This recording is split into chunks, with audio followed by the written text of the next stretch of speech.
Hi friends, இப்போ பாருங்கள், நம்ம வந்து மரவள்ளி கிழங்கு வேவிக்க போகிறோம். கிழங்கு இது மாதிரி வாங்கி கழுவிக்கலாம். நல்லா கழுவிட்டு தோல் உரிச்சிக்கலாம்.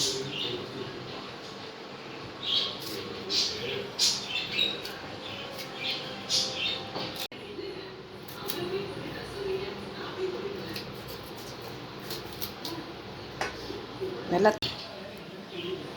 இப்போ கிழங்கெல்லாம் உரித்து நல்லா தோலெல்லாம் எடுத்துகிட்டு கழுவியாச்சு. நல்லா கழுவியாச்சு.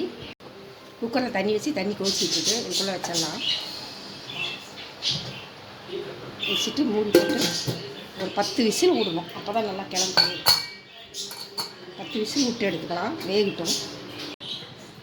இப்போ பாருங்கள், கிழங்கு வெந்திருப்போம். எடுத்து பார்ப்போம்.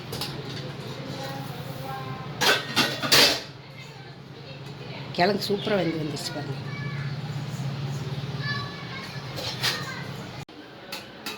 பாருங்கள், சூப்பராக கிழங்கு வந்துருச்சு.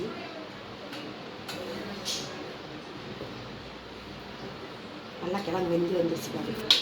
இது அப்படியே வந்து வெங்காயம் பச்சை மிளகாலாம் போட்டு தாளிச்சும் சாப்பிட்டாலும் சூப்பராக இருக்கும். வெங்காயம், பச்சை மிளகா, கருவேப்பிலை, சீரகம், கடுகு எல்லாம் போட்டு தாளித்து, தேங்காய் போடக்கூடாது. தேங்காய் போடாமல் தாளித்து சாப்பிட்டோம்னா சூப்பராக இருக்கும். இந்த கிழங்கு இன்னும் நீங்கள் எப்படி செஞ்சு பார்த்துட்டு சொல்லுங்கள்.